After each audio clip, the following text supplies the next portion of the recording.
Só um minutinho, agora sim. Bom dia, Robson. Bom dia, meus amigos. Bom dia, Felipe. Pessoal, vocês agora vão ficar com a aula de Direito Civil com o nosso querido Felipe Torres, que vai estar aí colocando as principais dicas que certamente vocês vão encontrar, tanto no dia 21 quanto no dia 28, para quem for fazer aí o concurso para técnico, analista ou também para oficial de justiça. Felipe, de antemão, já te agradeço também ter aceito o nosso convite, tanto o meu quanto o de Marcela, e é um prazer enorme aqui tê-lo na nossa equipe, tá? Vá se acostumando aí com esses convites, tá bom? Boa aula para você e que vocês também aproveitem bem e suguem os conhecimentos do nosso querido Felipe Torres.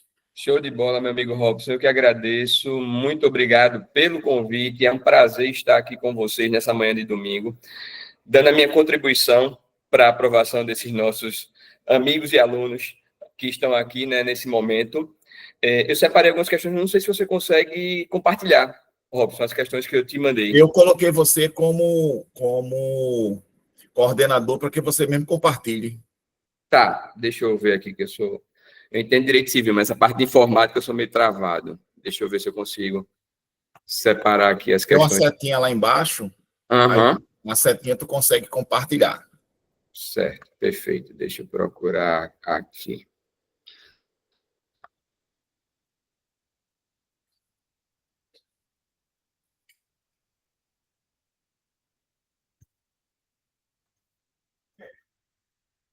Acho que eu tenho que deixar o arquivo aberto, né? Deixa o arquivo aberto. Certo. E aí na setinha tu vai ver que tem que compartilhar. Na barrinha de ferramentas embaixo.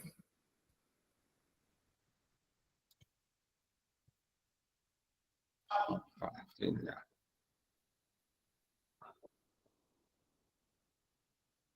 Compartilhou. É assim? É? Pronto. Perfeito. Tá no Word, não é isso? Tá na ordem. Pronto. Na ordem aí que... Você colocou no Word, não é isso? Isso. Pronto, tranquilo, tá sim, tá ótimo. Dá para ver bem. Show de bola. Maravilha, pessoal. Bom dia mais uma vez. Vamos juntos, né, nessa super revisão de Direito Civil aí, focada na prova do TJPE. E desde já, né, mais uma vez, reforçar o agradecimento ao meu amigo Robson. Eu peguei a parte final aqui da aula incrível da minha amiga Cris também, show de bola, né? Vi que vocês estavam bem ativos aí participando, então eu queria essa interação, essa participação. É um momento de diálogo, é um momento de tirar as últimas dúvidas, então fiquem muito à vontade para perguntar. Eu vou ficar sempre atento aqui ao chat, tá? Perguntem, interajam, porque a partir das dúvidas de vocês a gente vai conseguindo ampliar o nosso diálogo e trazer mais reflexões que podem e que devem estar na prova que vocês farão. Valeu, Fábio, obrigado aí. E vamos juntos. Olha, eu separei para vocês aqui 6 questões e coloquei uma questão bônus no final aberta para a gente tentar dialogar, discutir, debater, pensando numa possível questão dissertativa para a prova de vocês. Então, essa é a pegada, vai ser essa a ideia. A gente vai responder as 6 questões. Evidentemente, acho que muitos aqui já devem ter sido meus alunos em algum momento, enfim. Eu não vou me ater a dizer só qual é o gabarito, etc. A gente vai tentar sempre aprofundar e pegar essas 6 questões e ampliar cada vez mais os diálogos, tá? A partir das questões que estão aí postas. Bom, sem mais delongas, né, já vamos começar aí com a primeira questãozinha da temática de personalidade, pessoas naturais, pessoas jurídicas, ausência. É uma questão que super importante, tema batido em prova para tribunais, e eu tenho certeza que vai ter alguma questão nesse tom aí na prova de vocês. Vamos para cá. Primeira questãozinha. No que tange à disposição acerca das pessoas naturais, das pessoas jurídicas, analise as afirmativas a seguir e estabeleça se é verdadeiro ou falso. Vamos lá. Primeira alternativa. São 3 alternativas, né, para a gente definir se é verdadeiro ou falso. São incapazes, relativamente a certos atos ou a maneira de os exercer, as pessoas com deficiência e os indígenas. Pessoal, Chega para cá. Em nosso ordenamento jurídico, todos nós temos essa percepção, Daniela já botando ali a seta para baixo, negando, é isso. Existe a figura dos plenamente capazes, que são aqueles que já têm mais de 18 anos de idade, ou que em algum momento foram emancipados. Estão ligados nisso? Capacidade plena. Quando é que eu atinjo a capacidade plena? Eu atingi há pouco tempo atrás, quando eu fiz 18 anos. Tá? E tem a figura do emancipado. Então, o emancipado, ele, por algum fator, ele antecipou a sua capacidade. Ontem, exatamente, Fábio, exatamente ontem. Tá? O emancipado, ele adquiriu essa capacidade plena antes. Ô, Fábio, tu lembra as hipóteses de emancipação? Aproveitar esse mote aí, só para a gente falar rapidinho aqui de emancipação, porque é um tema que cai em prova. Não está na questão, mas a gente abarca isso. Veja, existe a figura da emancipação convencional, né? Que é quando os pais pegam os filhos menores com pelo menos 16 anos, levam no cartório e por escritura pública emancipam. Tem a emancipação judicial, lembra disso? Que é quando o tutor ele pega o tutelado com pelo menos 16 anos de idade e entra com a ação de emancipação judicial, vai ter uma sentença para isso. E tem a emancipação legal, que é naquelas hipóteses em que você cumpre algum ato previsto em lei e você já está emancipado. Quais são as hipóteses de emancipação legal? O que eu vou dizer aqui, se você está com o Código Civil aí aberto, tá? Exato, Fábio. Casamento, colação de grau em curso superior, emprego público efetivo, estabelecimento civil ou comercial ou relação de emprego em que o menor com pelo menos 16 anos de idade já tem a renda própria. Tá? Então, nessas hipóteses todas, emancipar é isso, é antecipar a capacidade de fato de exercício. Né? Se você não tem capacidade de fato de exercício, você é incapaz. O item primeiro, ele fala sobre isso. Tá? Quem é que é incapaz? Bom, no direito brasileiro, você vai ter que lembrar que existe o absolutamente incapaz e o relativamente incapaz. Reforçando que o que o Fábio colocou aí é verdadeiro, a emancipação é um ato irrevogável e que só terá efeito para dentro do direito civil. Tipo, se o cara é emancipado e ele matar alguém, ele cometeu um crime? Na realidade, não, porque ele continua sendo menor de idade, menores de idade, quem estuda direito penal sabe que menor de idade não comete crime, comete ato infracional, não é assim? Tá? Então, para todos os efeitos, para além do direito civil, você continua sendo menor. Se eu tiver 17 anos de idade e for emancipado, eu não vou poder dirigir, por exemplo. Agora, se eu tiver 17 anos e for emancipado, eu vou poder alugar, vender, comprar, doar, permutar, casar, emprestar. Percebe? Atos para dentro do direito civil. Fechado? Show de bola. Aproveitei para fazer esse resumozinho de emancipação que Elândia colocou aí, Fábio complementou. Vamos juntos. Aí volta para a alternativa primeira. São considerados relativamente incapazes. Quem é que são considerados? Quem é que são os relativamente incapazes em nosso ordenamento jurídico? Dentro da dinâmica do direito brasileiro, os relativamente incapazes são quem tiver entre 16 e 18 anos, mais que 16 e menos que 18, ébrio habitual, Arthur, e viciado em tóxico, aqueles que por causa transitória ou permanente estiverem impossibilitados de exprimir a sua vontade, e o último grupo dos incapazes, relativamente, é o dos pródigos, que Júlio colocou aí. Show de bola. Isso tudo está no artigo 4. Aproveitando, Júlio, que tu colocasse aí os pródigos. Se liga numa dica sobre os pródigos. Presta atenção, é dica. Aqui é reta final. Tá? A incapacidade relativa dos pródigos, ela está vinculada a atos de disposição patrimonial. Percebe? Vê, imaginemos que eu fosse pródigo. Tá? E como pródigo, eu poderia ministrar essa aula sem a figura do meu assistente aqui do lado? A resposta é sim. Agora, eu como pródigo, eu posso vender meu apartamento? Aí a resposta é não. Para isso, eu precisaria da figura do meu assistente. Se ligasse, Sandra. Então, guarda essa ideia. Estava com relação a isso. Deixa eu aproveitar para dar um passo adiante. Se todo mundo está na mesma página, né? A gente tem 52 pessoas aqui, estamos todos no mesmo ponto. Vê, se o indivíduo ele é relativamente incapaz, ele vai ter quem, Fábio? Perfeito. Se ele é relativamente incapaz, ele vai ter um assistente. Assistente. Dentro da dinâmica da assistência, relativamente incapaz tem assistente. Os atos praticados por um indivíduo relativamente incapaz, sem a presença de um assistente, vão ser válidos, nulos, anuláveis ou fudeu, não sei. E aí? O cara é relativamente incapaz. Por exemplo, tem 17 anos de idade, realiza uma venda de um imóvel, esse negócio é válido, nulo, anulável, eu não sei. Presta atenção, porque todas as vezes que um indivíduo relativamente incapaz, relativamente, Fábio, presta atenção nisso, se é relativamente incapaz, o ato é anulável. Tá? Tá no artigo 171 do seu Código Civil, anota esse artigo aí e depois dá uma olhada lá. Quando o indivíduo relativamente incapaz pratica um ato sem a figura do assistente, esse negócio ele é anulável.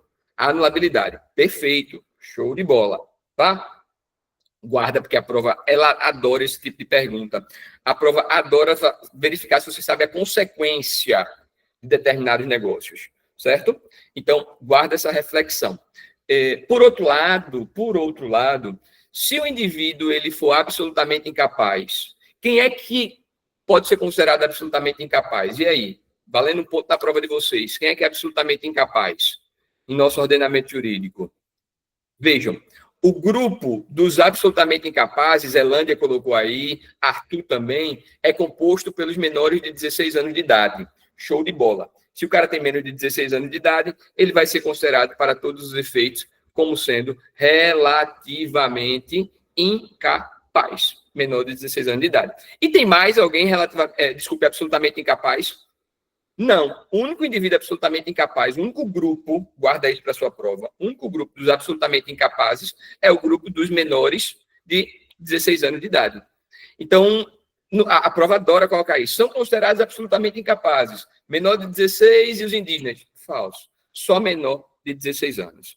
Tá? Muita atenção também, aproveitando isso, para a gente fechar bem esse tema e não ter risco de você errar nada sobre isso.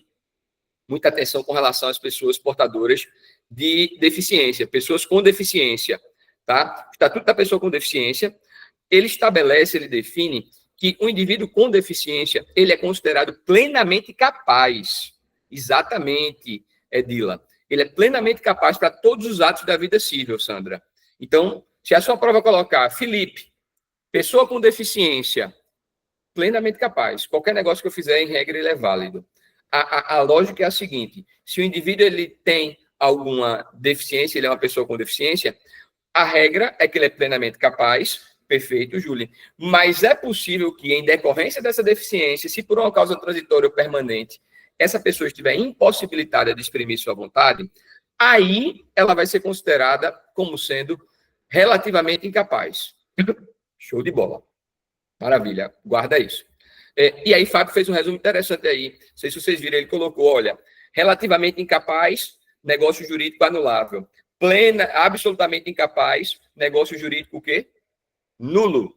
Se o agente for absolutamente incapaz e quiser realizar determinado negócio jurídico, este será considerado como sendo nulo para todos os efeitos. Perfeito, Edila. Show de bola. Conseguimos matar bem, né? Eu acho que aí a gente conseguiu matar. Evidentemente, depois dessas informações, o item primeiro.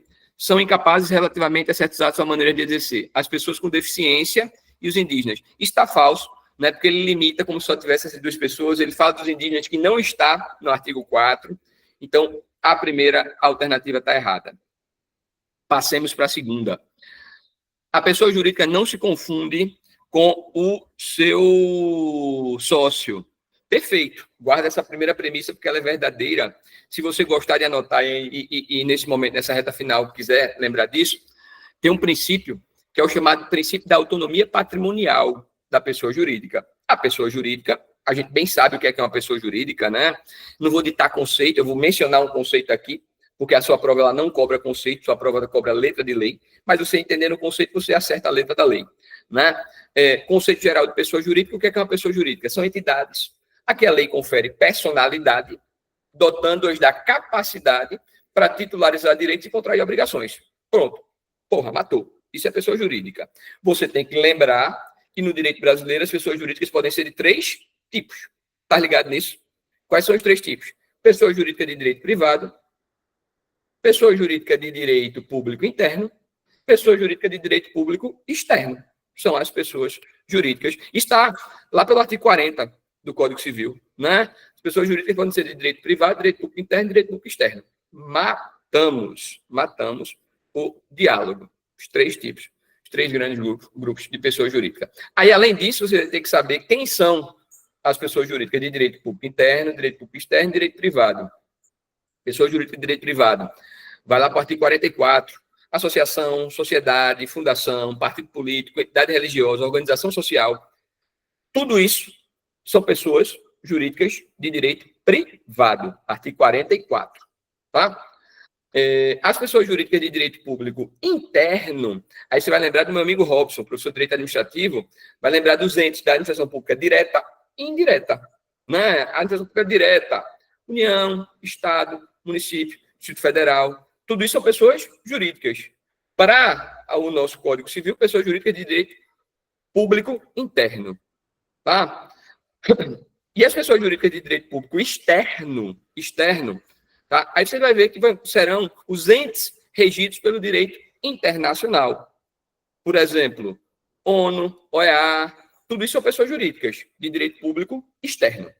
Resuminho geral para a gente matar a dinâmica da pessoa jurídica, tá? Aí volta para a alternativa aqui. As pessoas jurídicas não se confundem com seus sócios. Maravilha. Associados, instituidores ou administradores, sendo que a sua autonomia patrimonial, ao princípio que eu falei, é um instrumento lícito, perfeito, de alocação e segregação de riscos estabelecidos pela lei com a finalidade de estimular empreendimentos para a geração de empregos, tributo, renda e inovação em benefício de todos. Show de bola, tá? Tá certo. A autonomia patrimonial é uma proteção que a lei confere às pessoas jurídicas. Perfeito. O item 2 está correto. Geralmente, aqui entre nós, escuta isso, quando a prova ela abre esse flanco aí da autonomia patrimonial, ela fala também, a prova fala também da questão relacionada à desconsideração da personalidade jurídica, né? Que é um assunto que é muito cobrado, prova de técnico oficial, analista. E justamente, meus amores, o que é desconsiderar a personalidade jurídica? Desconsiderar é você suspender, presta atenção para entender, ó, suspender temporariamente essa autonomia patrimonial. Porque a pessoa jurídica ela tem um patrimônio autônomo quando comparado com o da pessoa física que a constituiu, Fábio. Então, são patrimônios distintos. Felipe, pessoa jurídica, Felipe, pessoa natural.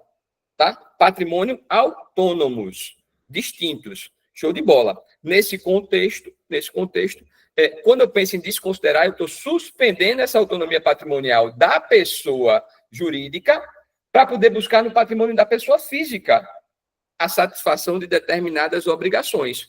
Como o Fábio colocou aí, pode ser um incidente, né? Mas pode ser também uma ação autônoma, viu, Fábio? E Júlia, quando a gente pensa em desconsideração, pode ser pela via incidental, ou seja, em qualquer momento, em qualquer fase do processo, ou pode ser uma ação autônoma de desconsideração da personalidade jurídica. Fato é que isso pode ser requerido por qualquer interessado, né, ou pelo Ministério Público, em decorrência do que Elândia colocou aí, ó, abuso de personalidade, caracterizado, abuso de personalidade é um gênero, tá, Elândia? É um gênero que tem duas espécies. As duas espécies que você colocou aí, desvio de finalidade ou confusão patrimonial. Juntou isso tudo, a gente pode desaguar numa possível desconsideração da personalidade jurídica. Escuta o que eu vou dizer aqui agora, né? A desconsideração da personalidade jurídica não extingue a pessoa jurídica, ela só vai querer momentaneamente satisfazer aquela relação obrigacional que foi descumprida em decorrência do abuso, e a partir disso, a pessoa jurídica volta a seguir, porque ninguém tem interesse em extinguir pessoas jurídicas. Tá claro? Isso? Show de bola. Então, a gente conseguiu fazer. E existe, muito bem, Fábio, existe a desconsideração inversa. Se liga nessa bola que o Fábio levantou aí. Tem a desconsideração natural, que eu suspendo temporariamente a autonomia patrimonial da pessoa jurídica e vou buscar no patrimônio da pessoa natural a satisfação de determinadas obrigações. Mas também existe o caminho inverso, que é a desconsideração inversa, ou invertida da personalidade jurídica, em que eu suspendo a autonomia da pessoa jurídica e vou buscar no patrimônio da pessoa natural a satisfação de determinadas obrigações. Seria o caminho inverso da coisa, que também muito bem pode acontecer. Fechado comigo nisso? Show de bola. Item 3. Podemos ir para o terceiro item da primeira questão. Olha só. Desaparecendo uma pessoa do seu domicílio, o que é domicílio? Só para a gente fazer esse corte rapidinho aqui. Posso, Fábio? Esse cortezinho rapidinho sobre domicílio. Show de bola, ó. Se liga. Domicílio é o local onde o indivíduo estabelece a sua residência Está no artigo 70 do Código Civil, residência com ânimo de definitividade. Então, para que tenhamos domicílio, se liga nisso para a prova, tem que ter 2 elementos. Tem que ter a residência, que é um elemento objetivo, e tem que ter o ânimos, a intenção, que é um elemento subjetivo. Tá? Porque eu não botei questão sobre domicílio aqui. Até onde eu lembro, não tem questão sobre domicílio. Então, vou levantar essa bola aqui rapidinho. Tá? Intenção de permanecer, fundamental, para que tenhamos domicílio. Agora, veja, o que é que eu queria dizer para vocês? Que existem pessoas que têm domicílio necessário. Domicílio necessário é um tema que cai com muita frequência, cai muito na sua prova, tá? Quem é que tem domicílio necessário? O preso, o funcionário público, o militar, o marítimo e o incapaz. São as pessoas que têm domicílio necessário, tá? Então, o que é domicílio necessário? É aquele que é determinado por lei. Perfeito. Parece que eu e o Fábio, a gente está combinando aqui, né? A gente está na sincronia, o Fábio está atento. Está aí me ajudando e estou conhecendo o Fábio hoje, obrigado, viu? Tá? Aquela caixa de vinho que Cris pediu, né? Eu sou mais módico, pode ser meia dúzia, já fico satisfeito. E aí eu vou dar uma garrafa para Fábio, porque ele está aí me ajudando, tá nessa nossa parceria, né? Ó, Fábio, você que virou meu monitor aqui de civil. Vê só, se liga. Figura do domicílio necessário. Quem é que tem? O que é? Domicílio necessário imposto por lei, tá? Quem é que tem? Incapaz, militar, marítimo, preso e funcionário público. Qual é o domicílio necessário de cada um desses? Isso a prova pergunta muito. É só um cortezinho na alternativa que a prova pergunta, só para você relembrar. Domicílio necessário do incapaz, o do seu representante ou do seu assistente. Domicílio necessário do funcionário público. Dentro em breve, vocês que estão aqui me assistindo serão funcionários públicos. Então, vocês terão um domicílio necessário. Qual vai ser o domicílio necessário de vocês? Tá? O local onde você exercer permanentemente, Elândia, lá vai ser seu domicílio necessário. Onde você exercer permanentemente a sua atividade, a sua função. É esse o domicílio necessário do funcionário público. Permanentemente. Se liga no advérbio, tá? Domicílio necessário do militar. Aí depende. Do militar, em regra, é onde ele servir. Mas se for da Marinha ou da Aeronáutica, a sede do comando é que ele estiver subordinado. Guarda isso. Domicílio necessário do marítimo, onde o navio estiver matriculado. O navio é aquele cara que vive marítimo, é o cara que vive embarcado, né? Então, onde ele tiver um navio matriculado, vai ser lá que ele será encontrado. E domicílio necessário do preso, onde ele cumprir a sua sentença. Fechou? Revisãozinha rápida de domicílio, porque é um tópico que está em todos os editais aí, de vocês. Aí volta para cá. Desaparecendo a pessoa do seu domicílio sem dela haver deixado notícia, se não houver procurador a quem cabe administrar os bens, o juiz, a requerimento de qualquer capaz, declarará a ausência e obrigatoriamente nomeará curador o cônjuge, mesmo que separado de fato ou judicialmente, independente do tempo de cessação da convivência.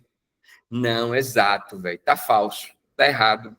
Vê, essa questão aí é sobre ausência. E a ausência é um tema que toca, que tange a ideia da morte, né? Se liga. Revisãozinha rápida aqui, Fábio, sobre morte. Presta atenção. No direito brasileiro tem 2 tipos de morte. Morte real e morte presumida. Morte real e morte presumida. O que é a morte real? Morte real é quando tem o corpo morto, pô. Entendeu? O cara tá atravessando a rua, foi atropelado, morreu. Morte real. Tem o corpo morto. Morte presumida, né? A morte presumida é quando você não tem o corpo morto. Aí, a morte presumida, Fábio, ela pode ser de 2 tipos, de outros 2 tipos. A morte presumida, ela pode se dar com a declaração de ausência ou sem a necessidade da declaração de ausência. Sem declaração de ausência ou com declaração de ausência, tá? A ausência é um procedimento que é longo. O procedimento de ausência, ele demora 20 anos ou mais, a depender do caso, tá? Então, é um procedimento extremamente demorado. Nessa dinâmica do procedimento demorado de ausência, a gente tem a perspectiva de que, às vezes, não é produtivo você estabelecer essa dinâmica do procedimento de ausência. É mais interessante, na prática, você estabelecer logo que o indivíduo morreu, porque é muito evidente que ele tenha morrido. Está no artigo 7º do Código Civil. São as hipóteses de morte presumida sem declaração de ausência. E aí são 2 situações de morte presumida sem declaração de ausência. A primeira, morte presumida sem declaração de ausência. Quando for extremamente provável a morte de quem estava em risco de vida. Por exemplo, eu estou aqui no avião, o avião caiu. Não acharam meu corpo morto, mas é extremamente provável que eu morri. E a segunda é quando o indivíduo é feito prisioneiro, desaparecido em campanha, e não retorna até 2 anos do término da guerra. São 2 hipóteses de morte presumida sem ausência que estão no artigo 7º do Código Civil. Fechado? Show de bola. Mas tem a hipótese da morte presumida com ausência, que é justamente o que versa a questão aí. A ausência é um procedimento de 3 fases, procedimento, como eu disse, extenso, né? Na primeira fase do procedimento de ausência, que é a curadoria dos bens aí, que é justamente essa fase que a alternativa ela toca, ela tange, o que é que você vai fazer? Você vai arrecadar os bens do indivíduo que sumiu. Sei lá, eu estou aqui dando aula e sumi. Não tem como dizer que efetivamente eu morri, né? Sumi, estou ausente. Então, você vai arrecadar os bens. Depois que você arrecada os bens, você vai nomear um curador. É justamente isso que a questão está procurando saber. Quem é que pode ser o curador? Em regra, meus amores, o curador ele vai ser o cônjuge sobrevivente. Esse cônjuge tem prioridade. Agora, o cônjuge, contanto que não esteja separado, Júlia, judicialmente nem separado de fato há mais de 2 anos. Por isso que a alternativa está errada, porque ela diz o cônjuge independente, vejam aí, independente, vocês devem ter recebido, eu acho que receberam o material, né? Independente do tempo de cessação de convivência. Então, a alternativa está errada justamente por conta disso.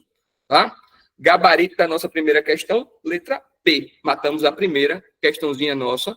Vou passar aqui, não sei se tem alguma dúvida, estou ligado aqui no chat, mas já vou passar para a segunda questão aqui de vocês. Deixa eu abaixar aqui.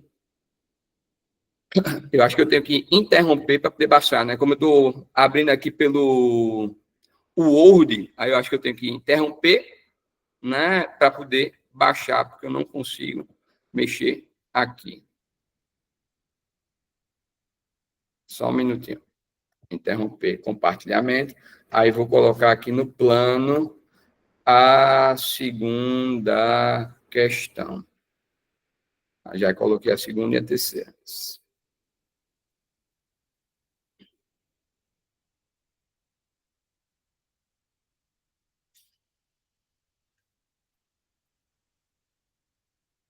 Compartilhar. Vamos ver se vai. Beleza, foi, deu certo. Né? Alguém tinha perguntado sobre o slide, eu não tinha feito o slide, mas estou com as questões aí, vocês devem ter recebido as questões. Vamos para a segunda questãozinha aí, que é uma questãozinha sobre bem, Julie. Tá? Bens é um tema que cai com muita frequência. Na dinâmica do estudo da parte geral do Código Civil, os bens são trazidos dentro de uma lógica de classificação. Tá? Então, tem vários critérios de classificação dos bens. Vários critérios de classificação dos bens. Existe a figura dos bens móveis, dos bens imóveis, né? Dos bens fungíveis, infungíveis, consumíveis, inconsumíveis, divisíveis, indivisíveis. Tem vários critérios. Eu separei essa questão porque o que mais cai é a divisão de bens entre bens móveis e bens imóveis. Tá? Bom, vamos lá, vamos para a alternativa aqui, para a questão. Considerando as disposições do Código Civil Brasileiro sobre os bens, marque a alternativa correta. São bens imóveis, o solo e tudo quanto se lhe incorporar, desde que seja de forma natural. E aí, tá certo ou tá errado? Por que, Elândia, tá errado? Né? De fato, pessoal, tá errado. Tá errado, Lauriane. Tá errado porque ele bota de forma natural. Natural ou artificial. Porque observe, se eu sou proprietário de um terreno e lá eu tenho uma árvore, essa árvore é um bem imóvel, porque ela se incorporou naturalmente a esse terreno. Mas se eu tenho uma construção, essa construção também é um bem imóvel, porque se incorporou artificialmente àquele terreno. Tá? Então, guarda essa ideia, são bens imóveis do solo e tudo que se incorporar natural ou artificialmente. Letra A está errada. Letra B. Considera-se imóvel, para efeitos legais, o direito à sucessão aberta. Eita porra, e aí? Não entendi isso. Qual é a ideia disso?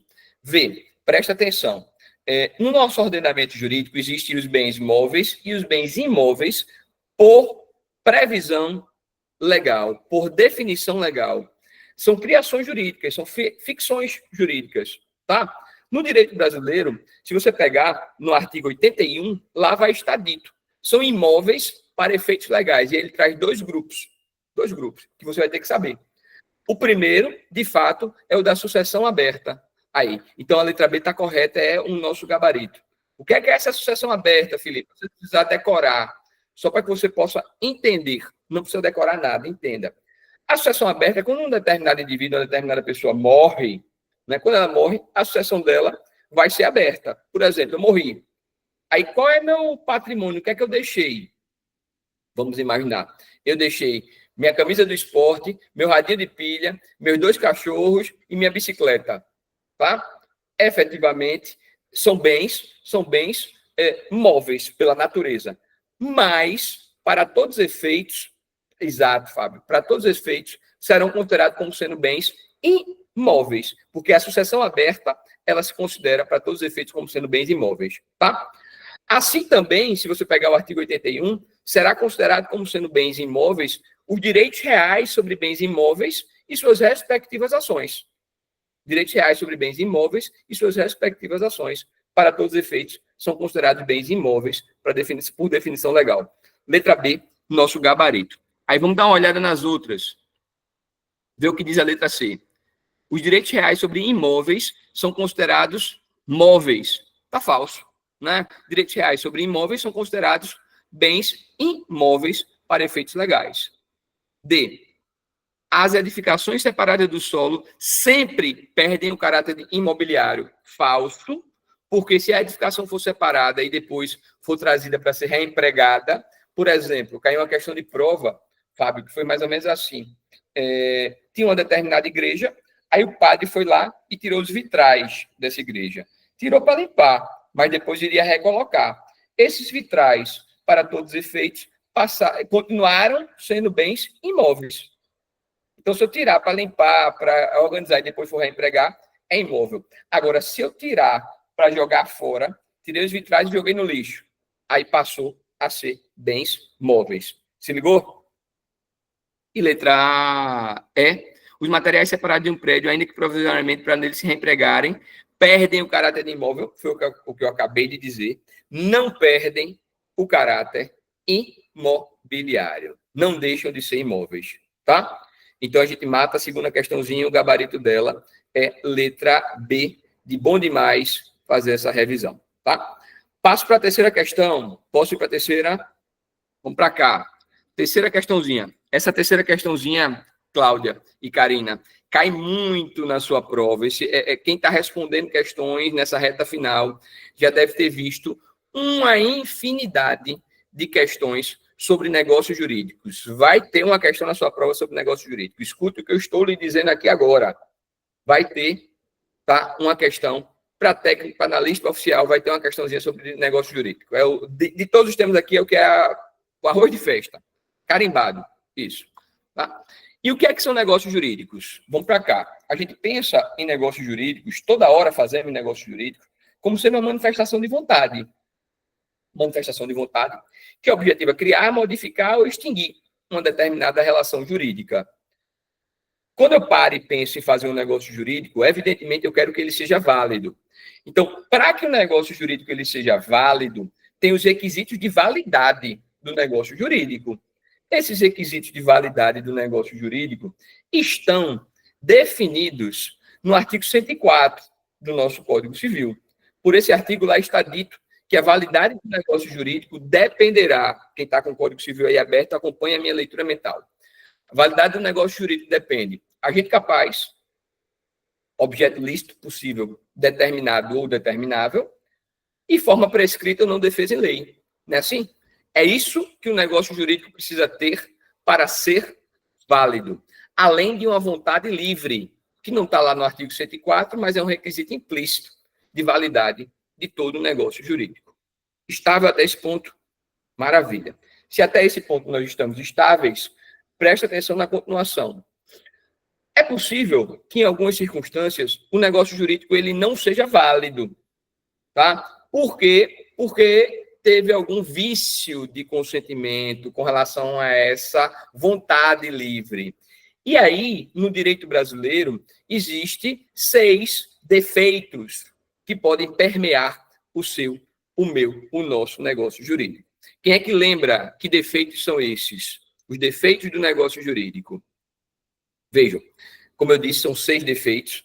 Os 6 defeitos são o erro, dolo, coação, estado de perigo, lesão e fraude contra credores. 6 defeitos. Tá?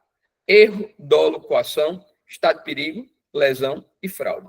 Meu irmão, minha irmã, se a sua prova falar de qualquer um desses 6, a consequência é que estaremos diante de um negócio jurídico anulável. Tá claro isso? Eu fui claro. Eu estou dizendo isso com muita ênfase, porque, Karina, é muito comum a prova colocar uma alternativa dizendo, olha, isso é hipótese de coação, que vai gerar nulidade. Cara, tá errado. Está errado.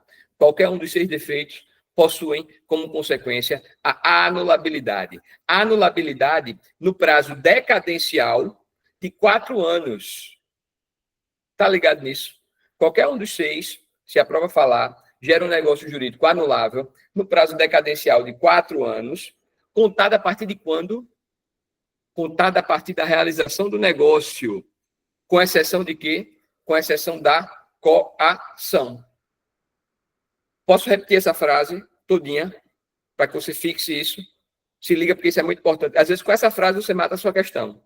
Né? Os 6 defeitos, Felipe, eles geram a anulabilidade, não é nulidade, é anulabilidade, no prazo decadencial de 4 anos, contado a partir da realização do negócio, não é do momento que você descobriu, é a partir da realização do negócio, com exceção da coação. A coação tem um prazozinho de início diferente, porque a coação ela se prolonga, se posterga no tempo. Então, para a coação, é do momento em que ela cessar. Os 6 defeitos geram anulabilidade no prazo decadencial de 4 anos, contado a partir da realização do negócio, com exceção da coação, que é do momento em que ela cessar. Professor, onde é que eu encontro isso no código? Você encontra isso no código pela junção de 2 artigos. Fechando esse quebra-cabeçazinho, você encontra isso pela leitura do artigo 171 e 178. Lê o 171 e 178, que você vai conseguir pegar essa frase todinha, né, que a gente está dizendo aqui. Felipe, negócio jurídico é diferente de ato jurídico. Ato jurídico é o gênero mais amplo, tá? Negócio jurídico é uma subespécie. Então, quando isso, muita gente perguntou nas turmas presenciais e etc., né? Quando o edital diz ato jurídico, ele está abarcando também negócio jurídico. Porque para a sua prova, só tem um único artigo, tá, que fala de ato jurídico. Tá? Se você pegar essa bola aí que o Fábio levantou, é importantíssima. Pega o seu Código Civil aí no artigo 185. É o único que ele fala. Ele diz o seguinte, olha, os atos jurídicos lícitos que não sejam negócio jurídico, então você já consegue compreender o que eu acabei de dizer. Ato jurídico é um gênero grande, né? Uma espécie deles é negócio jurídico. Aí, para os que não forem negócio jurídico, o que é que ele diz? Aplica-se no que couber as disposições dos negócios jurídicos. Matou. É o único artigo que fala. Por isso, quando o edital ele bota ato jurídico, só tem um artigo que fala sobre ato jurídico, que é esse, 185. E, basicamente, o que é que esse artigo diz? O que não... quando não estivermos diante de um negócio jurídico, que é o mais comum, que é o que vai ser cobrado na sua prova, a gente vai aplicar as regras do negócio jurídico para os outros atos jurídicos. Fechado? Com isso a gente mata. Aí, volta para a questão. Voltar para a questão é recapitular isso tudo que eu disse, lembrar da frase grande, né? E saber que tem 6 defeitos. 6 defeitos. Tá? Esses defeitos, às vezes a prova ela faz uma questãozinha como essa, aí, ó, que está na tela de vocês. Coloca uma premissa e pede para que você diga qual é o defeito. Né? Aí vamos para essa questãozinha aí. Ó, de acordo com o Código Civil, acerca dos defeitos do negócio jurídico, tá? Analise o texto abaixo. Analise o texto abaixo. 156. Configura-se 3 pontinhos quando alguém, premido da necessidade de salvar-se, ou pessoa da sua família de gravidando conhecido pela outra parte, assume a obrigação excessivamente onerosa. E aí, qual é a resposta? Isso é o quê? Letra D, estado de perigo. Elândia matou já. Tá? Configura-se estado de perigo, Aldilene, quando alguém, para se salvar, assume uma obrigação desproporcional. Por exemplo, um caso de prova, o cara foi picado por uma cobra cascavel, questãozinha de prova, e aí ele chegou para tomar o soro antiofídico e lá cobraram R$10.000 no soro. O soro que é dado de graça pela rede pública. E ele teve que pagar, mas ele contratou como advogado para saber o que é que ele podia fazer. Ele poderia, muito bem, alegar o estado de perigo para buscar a anulabilidade daquela obrigação desproporcional. Então, guarda a ideia de que todas as vezes que eu, para me salvar, assumo uma obrigação desproporcional, isso é estado de perigo, para me salvar. Fechado? Agora, posso fazer uma pergunta interessante e importante para vocês? Posso? Vê, qual é a pergunta que eu queria fazer? Consequência e anulabilidade. Perfeito, Fábio. Qual é a pergunta que eu queria fazer, Fábio? Qual é a diferença entre estado de perigo e coação? Porque, naturalmente, você não confunde estado de perigo com erro. O erro é uma falsa percepção da realidade, né? Você não confunde. Você não confunde estado de perigo com dolo. O dolo, diferente do erro, o erro ele é espontâneo. Eu erro porque eu erro. O dolo não, eu erro porque alguém me induz a errar. Isso é dolo. Isso é dolo, quando há uma indução. Mas você pode olhar para a questão e dizer, poxa vida, fudeu, eu estou com dúvida. Isso é estado de perigo ou isso é coação? Entende? Aí eu vou lhe dar a dica. Para na sua prova, aquele bizu que alguém falou aí. Na coação, Sandra, se liga, vê se não fica fácil de compreender assim. A coação, ela verifica-se quando você, numa dinâmica em que um terceiro, ele lhe imputa um fundado temor a você, ao seu patrimônio, aos seus familiares, para realizar um negócio jurídico.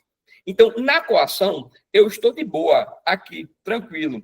Chegou alguém e me coagiu. Essa pessoa, ela me imputou um fundado temor, um fundado receio. Exemplo clássico de coação, né? Eu estacionei o carro e o flanelinha virou para mim e disse, olha, se você não me der R$15 aí, eu vou arranhar teu carro. Eu estou sendo o quê? Coagido. Isso é coação. Perceba que a diferença para a coação, da coação para o estado de perigo é o seguinte, é que no estado de perigo eu me coloquei numa situação de fragilidade, eu que fui picado pela cobra, e o terceiro se aproveitou. Na coação, o terceiro me trouxe o risco. Eu estava de boa, o terceiro traz o risco. Então, na coação, o terceiro traz o risco. No estado de perigo, você se põe nesse risco e o terceiro se aproveita. É assim que você diferencia tecnicamente os dois institutos. Estado de perigo, você se pôs numa situação de fragilidade. Por isso que a doutrina clássica, né, ela diz que o estado de perigo é o vício da hiena. É como se fosse uma hiena que estivesse ali, ó, aproveitando-se para pegar um animal fragilizado. Aí, isso é efetivamente estado de perigo. Já na coação, não. Na coação, eu estou de boa, aqui tranquilo, não tenho perigo nenhum, estou tranquilo. Alguém chegou para mim e disse, ou assina esse contrato, ou eu sei onde seu filho estuda. Isso é coação. Estou sendo coagido. Percebe? Guarda a ideia de que não se configura coação, a ameaça ao exercício regular de um direito, nem o temor reverencial. Se eu chegar para você e disser, se você não pagar o aluguel, eu vou lhe despejar, isso não é coação. Concorda? Ou temor reverencial. Se eu chego para o meu genro, né, e digo, olha, compra esse imóvel para morar com minha filha, ele não pode dizer que foi coagido. E ambos, Fábio, são vícios de consentimento. Tanto o estado de perigo quanto a coação. Fechado? Então, aí a gente consegue matar a nossa terceira questãozinha, que o gabarito efetivamente é letra D, estado de perigo. Se não houver nenhuma dúvida, vamos dar um passo adiante, passando para a quarta questão. E aí, nesse processo todo aqui, eu vou, né, ter que interromper, parar aqui, para poder passar e adiantar aqui a questão no processo que a gente já está fazendo. Quarta questão. Ajustando aqui na tela. Pronto. E aí eu já consegui botar a quarta e a quinta, e aí eu vou compartilhar.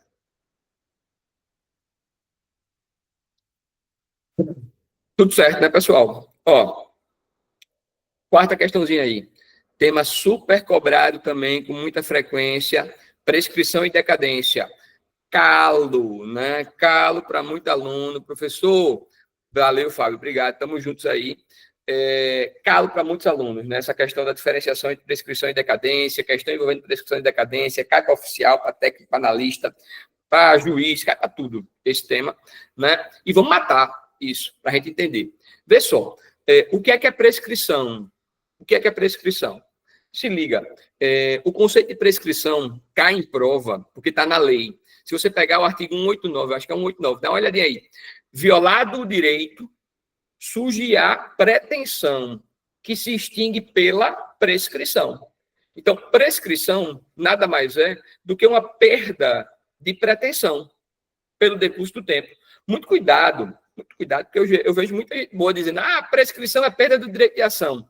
Grande mentira, isso. O direito de ação é um direito constitucional, né, que eu posso exercitar. Isso, 189, Fábio. Violado o direito, surge o quê? Surge a pretensão. Ou seja, eu bati no teu carro hoje, Fábio. Quando eu bato no teu carro hoje, eu violo o teu direito, pô.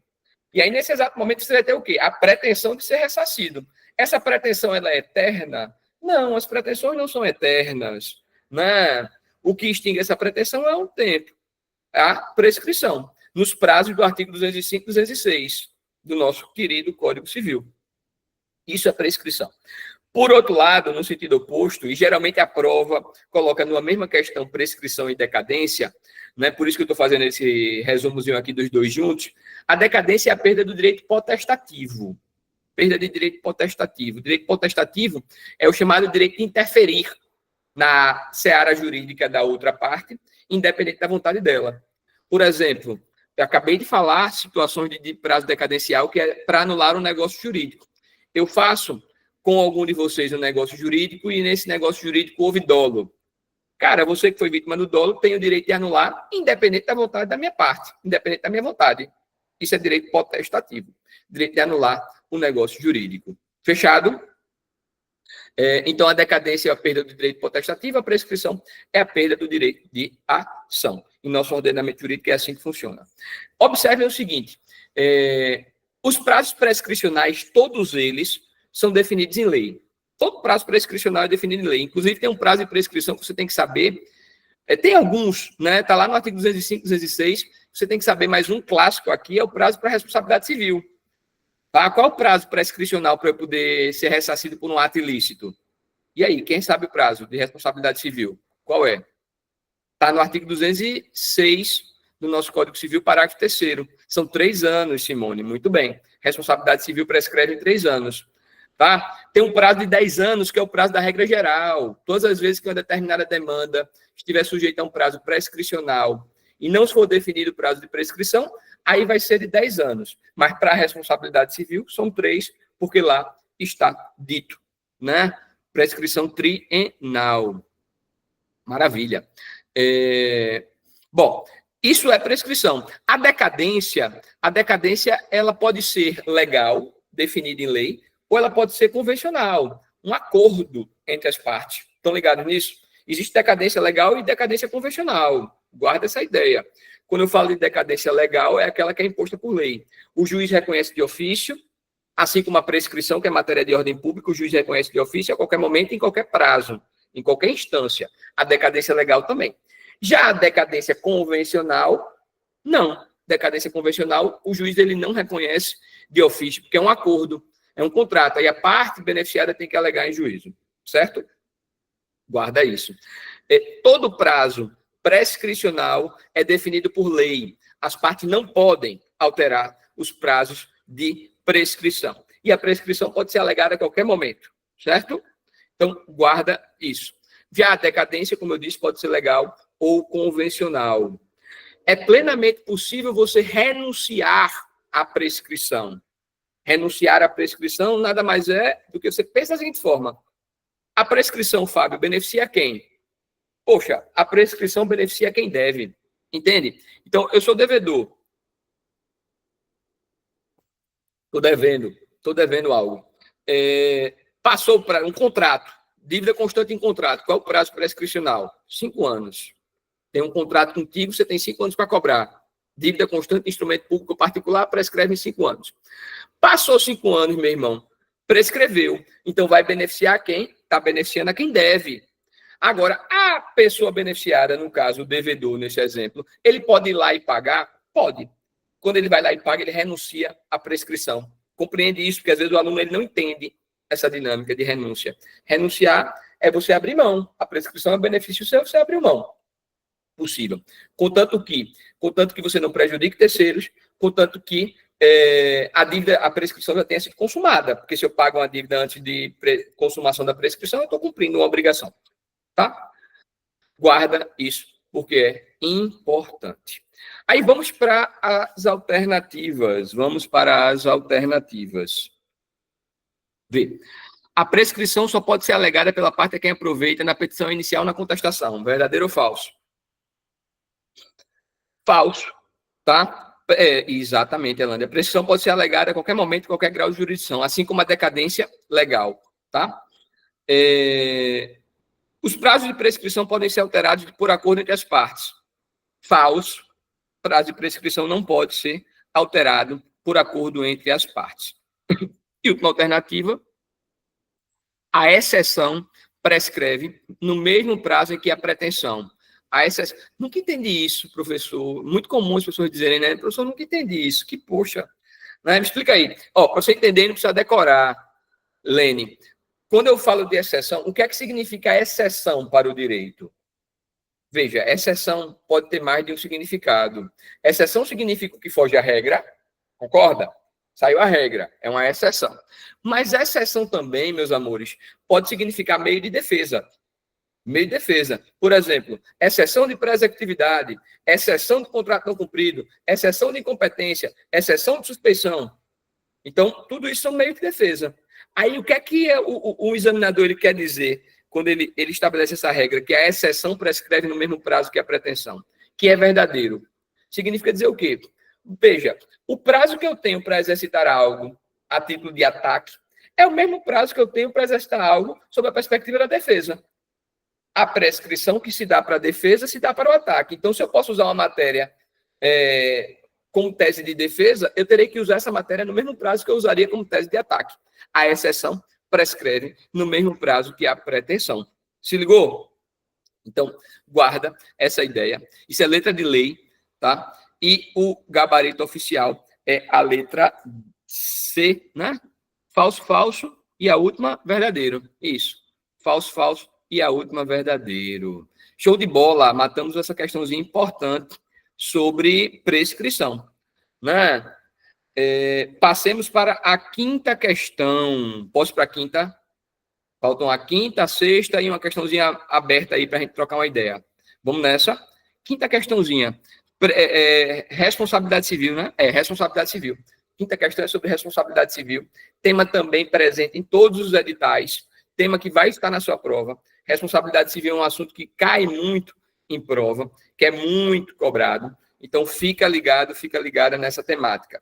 Vê só. Para que tenhamos a obrigação de indenizar, meus amores, tem que estar presente em regra 4 elementos: ato ilícito, nexo de causalidade, a culpa e o dano. Quando eu falo da culpa, a culpa ela pode estar presente ou não. A culpa é um elemento que é mais volátil nessa dinâmica toda, porque existe hipótese de responsabilidade civil sem culpa, sem que eu precise provar a culpa. Quem é que me diz o nome disso? O que é a responsabilidade civil que você não precisa provar a culpa? Responsabilidade civil objetiva. Muito bem, Simone. Responsabilidade civil objetiva é aquela que você não precisa ter esse ônus de provar a culpa. No direito brasileiro, a responsabilidade civil ela vai ser objetiva quando a lei disser que vai ser, nas hipóteses legais. Por exemplo, meu amigo Robson, ele trabalha aí com a responsabilidade civil do Estado. E aí, lá no artigo 37, parágrafo 6º, lá é estabelecido que o Estado responde objetivamente pelos atos praticados pelos seus agentes, ressalvado o direito de regresso contra aqueles que agirem com culpa. Responsabilidade objetiva do Estado, tá? Porque a lei diz, a Constituição Federal, nesse caso, está dizendo. Por outro lado, a responsabilidade civil ela pode ser objetiva se estivermos diante de atividade de risco, a chamada teoria do risco da atividade. Atividade de risco ensejam responsabilidade objetiva, tá? Guarda isso. Para a sua prova, tem um artigozinho que é o 932, guarda esse artigo, que elenca uma quantidade grande de pessoas que respondem independente de culpa. Quem são essas pessoas? Os pais, pelos atos praticados pelos filhos menores que estiverem sob sua guarda. Os tutores e curadores, pelos atos praticados por tutelados e curatelados. Os empregadores, por atos praticados pelos empregados. Tá? Os hoteleiros, por atos praticados pelos hóspedes. Os educadores, por atos praticados pelos educandos. Isso tudo está no 932. 932, tá? E aquele que, de alguma forma, se beneficiou do produto de um crime até o limite do seu benefício. Tá? Então, essas pessoas, o nosso Código Civil, ele elenca como aquelas que não precisa você provar a culpa. Não precisa provar esse elemento. Certo? Responsabilidade objetiva, nesse caso. Aí, vamos para a questão, porque tem um detalhezinho aí envolvendo incapaz. Veja, essa questão ela versa sobre a responsabilidade civil do incapaz. O incapaz, como é que funciona? Qual é a regra? A regra é essa que eu disse. Veja, pensa comigo. Imaginemos que eu tenho um filho de 15 anos de idade, né? E eu estou aqui dando aula para vocês, e aí, enquanto eu estou conversando aqui, distraído, esse menino pega a chave do carro, sai, atropela e mata uma pessoa. Pergunto para você, minha amiga e meu amigo, que estão aqui comigo nessa manhã de domingo. Eu, que estou com vocês aqui, agi com culpa? Pô, eu estou trabalhando aqui, não tive culpa nenhuma. Né? Deixei só a chave do carro. Deixar a chave do carro não pode ser considerado como negligência, imprudência, perícia, nem dolo. Né? Não tive culpa. Mas eu respondo, aí a resposta é sim. Porque os pais respondem independentemente de culpa pelos atos praticados pelos seus filhos menores. Se ligou? Responsabilidade civil objetiva. Fechado? Essa é a regra. Só que quando o assunto é incapaz, como eu disse, tem um detalhezinho. O detalhe é no 928, que é o que responde essa questão, que é o seguinte. O 928, ele diz que o incapaz pode vir a responder subsidiariamente. Então, o incapaz responde se as pessoas por ele obrigadas, se as pessoas por ele responsáveis não tiverem condição de fazer, nem a obrigação de fazer. Vê, para entender isso, eu só lembro do caso do pai de Neymar. Né? Imaginemos que Neymar, com 15 anos de idade, 16 anos de idade, cometeu um dano. Veja, com 16 anos de idade, Neymar já tem um patrimônio gigantesco. Concorda? O pai dele tem menos dinheiro que ele. Então, é natural e é coerente que Neymar responda. Por quê? Porque ele tem mais patrimônio, responsabilidade civil subsidiária. Primeiro são os pais, mas subsidiariamente, sim, pode chegar no incapaz. E aí, meu amigo Fábio colocou subsidiária e mitigada. Por que ela é mitigada? Ela é mitigada porque tem um parágrafo único nesse 928. O 928, no seu parágrafo único, ele diz o seguinte: todas as vezes que o juiz for arbitrar uma indenização contra o incapaz, essa indenização não pode colocar e nem levar o incapaz para uma situação de prejuízo econômico extremo. Então, a indenização tem que ser mitigada e equitativa, né? Ponderando, no caso concreto, a situação do incapaz, o dano que foi causado e etc. Fechado? Então, recapitula que o incapaz ele pode sim responder civilmente, de forma subsidiária, porque a priori quem responde é o pai, o tutor, o curador, né? E mitigada, porque a indenização não vai ser ampla, vai ser levada em consideração as particularidades do incapaz. Com isso em mente, vamos para a quinta questão. Vê só. Sabendo que aquele que por ato ilícito causar prejuízo a outro fica obrigado a repará-lo, assinale a alternativa correta. Em sendo o incapaz o causador do dano, este nunca responderá. Muito cuidado, meus amigos, muito cuidado, minhas amigas, com a dinâmica do nunca. Né? O nunca, naturalmente, ele tende, né, a estar errado na sua prova. O sempre, o nunca, questões peremptórias, assim, né? Não é muito coerente que existam dentro do direito civil. Exato, Lene, jamais, sempre, nunca. Não tem isso no seu Código Civil, tá? Então, a letra A está errada, porque a gente já viu que o incapaz pode responder sim. Letra B. Em sendo incapaz o causador dos danos, os pais respondem se esse menor estiver sob sua autoridade e em sua companhia. Muito certo. Essa é a regra. Essa é a regra. Tá? Aí, vamos ver as outras alternativas. Como o dano foi causado por incapaz, sempre são os pais que respondem. Veja, o sempre diz que está errado. A letra C está errada por conta do sempre. Somente se o menor tiver sido emancipado é que responderá pelos danos por ele causado. Não, pode responder independente da emancipação, tá? De forma subsidiária. Logo, a questão e a alternativa mais coerente aí é a letra B de bola, tá? Então, quinta questão, letra B de bola. Vou ocultar aqui, né? Suspender, interromper aqui essa apresentação para poder passar aqui para o nosso último bloco de questões, que é a sexta e a questão aberta. Deixa eu passar para cá. Vamos lá.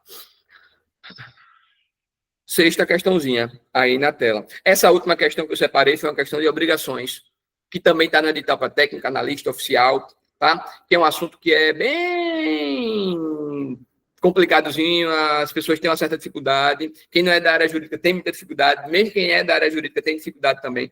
E qual é a ideia de direito obrigacional? Como é que funciona a lógica das obrigações? Vejam, a obrigação, meus amores, é um vínculo jurídico, né, que pode ter como fonte a lei, o contrato, o ato ilícito. Veja, se eu lhe causo um dano, eu tenho a obrigação de indenizar. Se eu faço um contrato com você, eu vou ter a obrigação de cumprir o que está no contrato. A lei me impõe obrigações. Por isso que eu digo que a obrigação é um vínculo jurídico transitório, criado por essas bases aqui. A lei, o contrato, o ato ilícito, em que une um credor a um devedor. Pode ser uma pluralidade, pode ser vários credores, vários devedores, une um a outro, objetivando o cumprimento de uma prestação. E essa prestação pode ser um dar, um fazer, um não fazer. Essa é a dinâmica das obrigações, tá? Vínculo jurídico de caráter transitório, que une um credor a um devedor, objetivando o cumprimento de um dar, um fazer, um não fazer. Preste atenção para trazer para vocês uma regrazinha. Na verdade, eu queria, rapidamente, né, para não passar muito do meu tempo, trazer 3 regrazinhas dentro da dinâmica obrigacional. Porque com essas 3 regras, se você decorar essas 3 regras, você vai ter uma chance grande de acertar as suas questões. Quais são as 3 regras? Primeiro, diferença entre perda e deterioração. Quando a prova falar de perda de um determinado bem numa realidade obrigacional, é perda total. A coisa não existe mais. Tá? Quando a prova falar de deterioração, é perda parcial. A coisa ainda existe. Se a coisa ainda existe, pode ser que o credor ainda queira essa coisa. E aí você vai ter que lembrar que o credor ele não é obrigado a aceitar coisa diversa. Tá?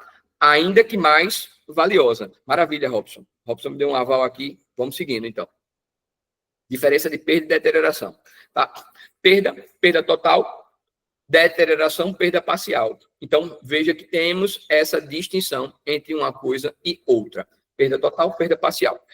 Lembra da ideia? Meu professor de obrigações da época da faculdade, ele dizia o seguinte, olhe, um senhorzinho de idade, ele dizia, olhe, o credor ele não é obrigado a aceitar coisa diversa, ainda que mais valiosa. E é verdade. Se eu lhe devo um Fusca e quero lhe pagar com a BMW, você não é obrigado a aceitar essa BMW. Concorda comigo?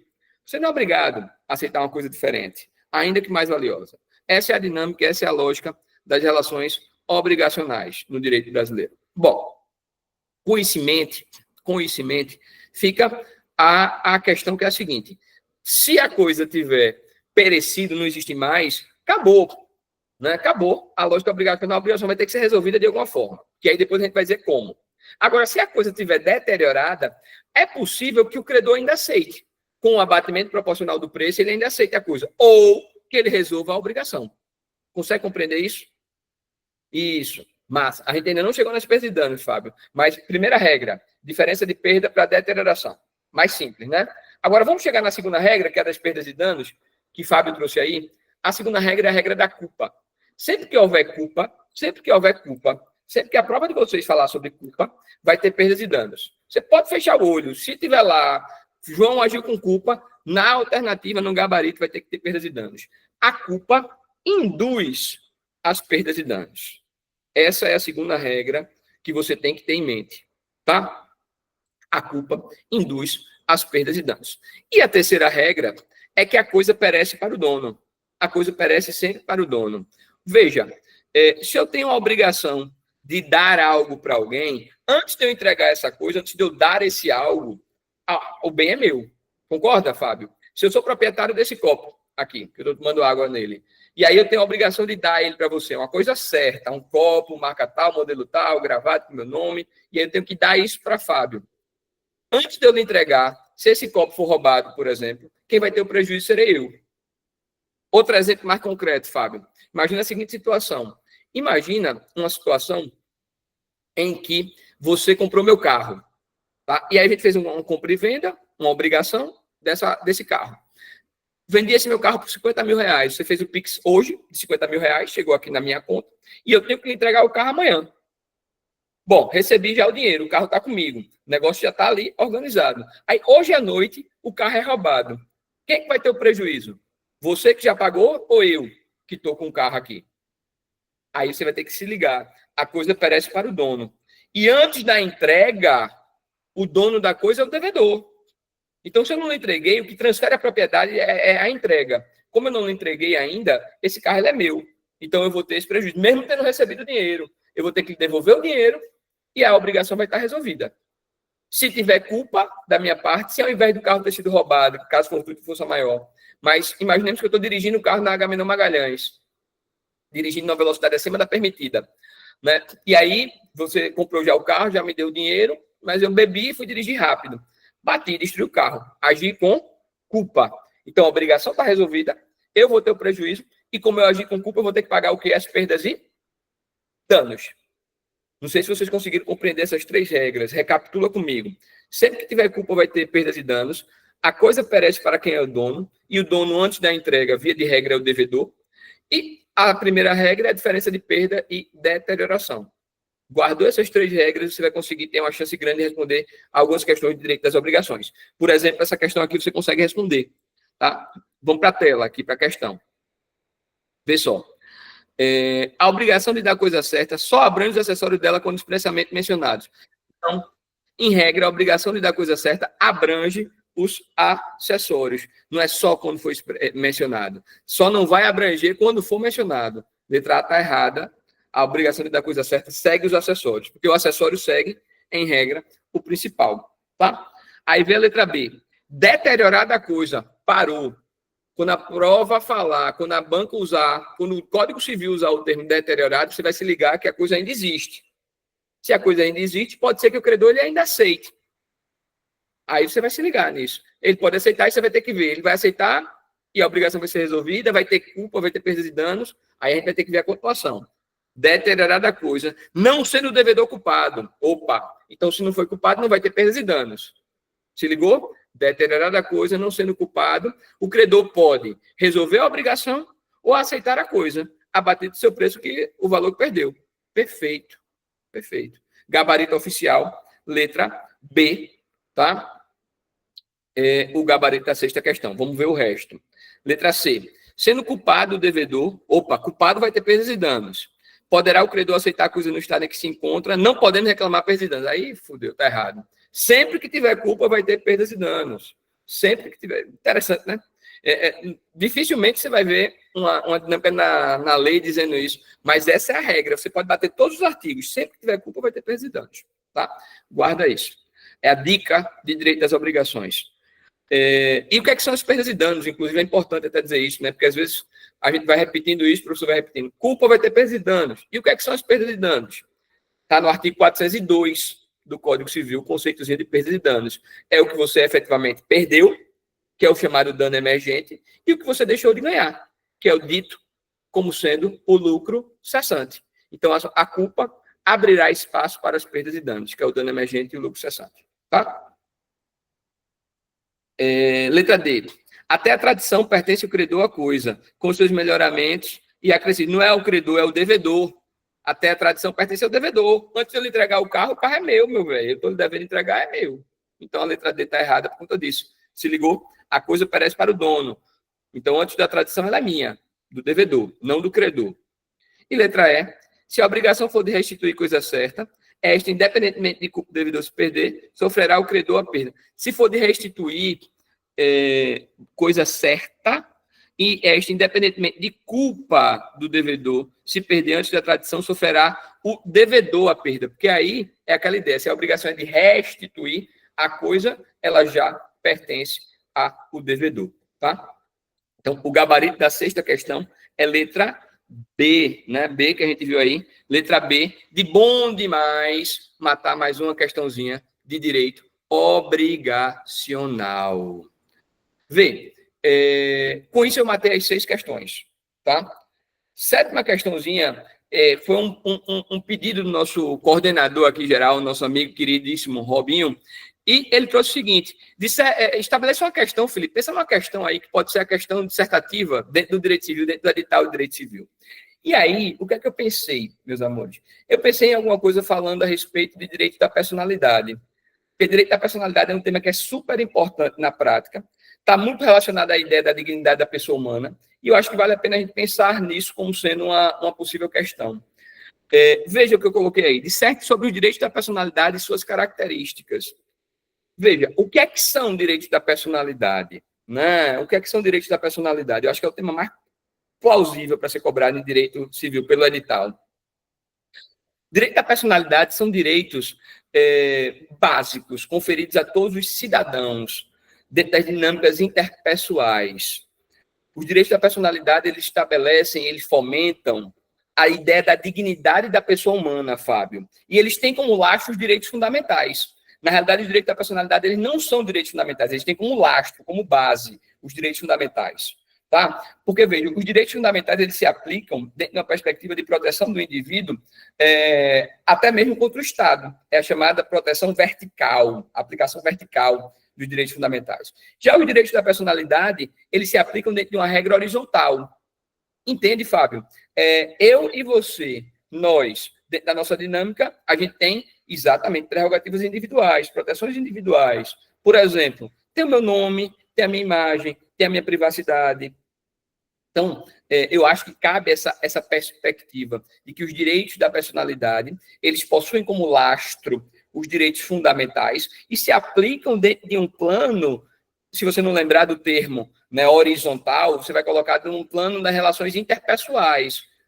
Tá? E aí, você pode citar como exemplos o nome, a imagem, a privacidade, a integridade física.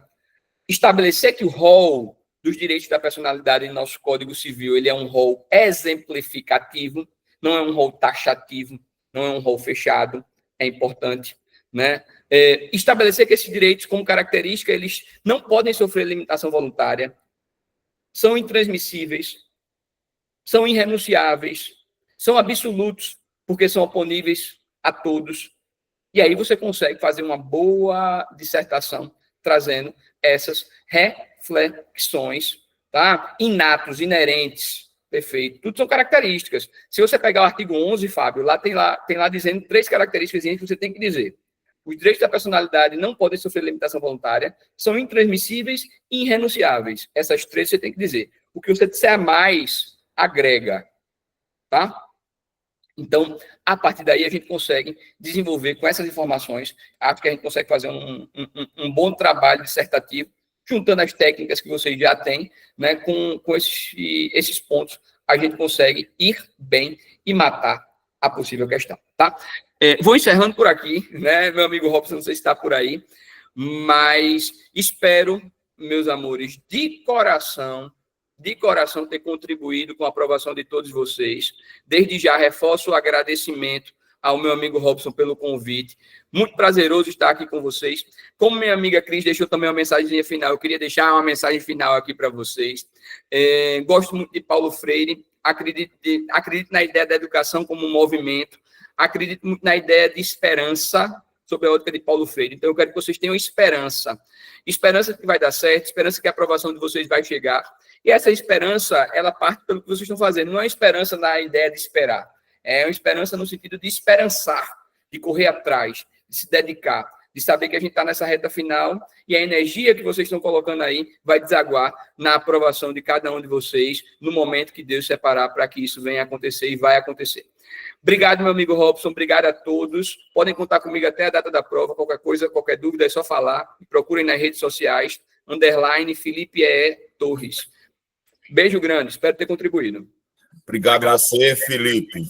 Muito boa aula muito esclarecedora, muito leve também a sua forma de transmitir. Tá de parabéns, viu? Ainda não tinha tido a oportunidade de ver um pedacinho de alguma de sua aula, mas muito boa. Conheça a sua fama, né? Isso aí é inegável. Mas muito boa, muito esclarecedora. Eu que agradeço o convite e acredito que você também está ajudando aí, como veio dizendo, a colocar nossos alunos dentro do Tribunal de Justiça de Pernambuco, tá bom? Feliz com isso.